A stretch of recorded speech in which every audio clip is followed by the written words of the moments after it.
Hello all, welcome to lucky honey channel. ఈరోజు కీమా మసాలా చేసామండి. ఈ రెసిపీ అయితే రైస్లో కానీ, చపాతీలో కానీ, పరాటాలో కానీ సైడ్ డిష్గా చాలా క్విక్గా ఈజీగా చేసేసుకోవచ్చు.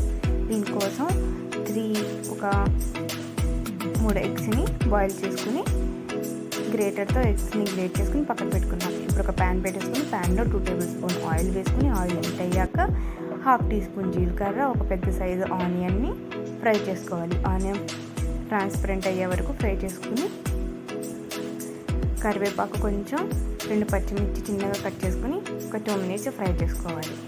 దానిలో 1 టేబుల్ స్పూన్ అల్లం వెల్లుల్లి పేస్ట్ పచ్చివాసన పోయి మంచి అరోమా వచ్చే వరకు ఫ్రై చేసుకోవాలి. ఎగ్స్ని ఇలా గ్రేట్ చేసుకోవడం ఇష్టం లేకపోతే నైఫ్తో అన్నా చిన్నగా కట్ చేసుకోవచ్చు, లేకపోతే ఎక్కడితో కట్ చేసుకోవచ్చు. ఇలా అల్లం వెల్లుల్లి పేస్ట్ వేసినాక ఒక 2 టమాటోస్ని చిన్నగా కట్ చేసుకుని ఆ లేయర్ సపరేట్ అయ్యే వరకు మనం ఫ్రై చేసుకోవాలి. 1/2 టేబుల్ స్పూన్ పసుపు, 1 table spoon salt, 1 table spoon ధనియా పౌడర్, 1/2 టేబుల్ స్పూన్ జీరా పౌడర్, 1 టేబుల్ స్పూన్ కారం వేసుకుని ఆయిల్ సపరేట్ అయ్యే వరకు మనం ఫ్రై చేసుకోవాలి. ఇప్పుడు ఒక 125 ml వరకు వాటర్ పోసుకున్నాం.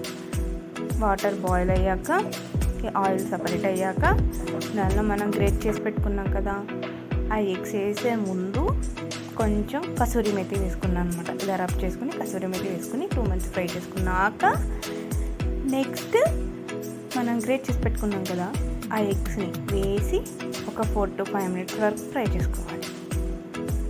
మంచిగా ఫ్రై చేసుకోవాలి. ఒక చిన్న సైజు హోల్ లెమన్ స్క్వీజ్ చేసుకొని వేసుకోవాలి. ఫైనల్గా కొంచెం కొత్తిమీర అలా వేసేసుకోవాలి. అంతేనండి, చాలా సింపుల్గా, చాలా ఈజీగా, చాలా క్విక్గా ఎగ్ కీమా మసాలా చేసేసుకున్నాం. ఇప్పుడు సర్వ్ చేసేసుకోవచ్చు. నా వీడియోస్ నచ్చితే like, share, subscribe to my channel. Thank you for watching my videos.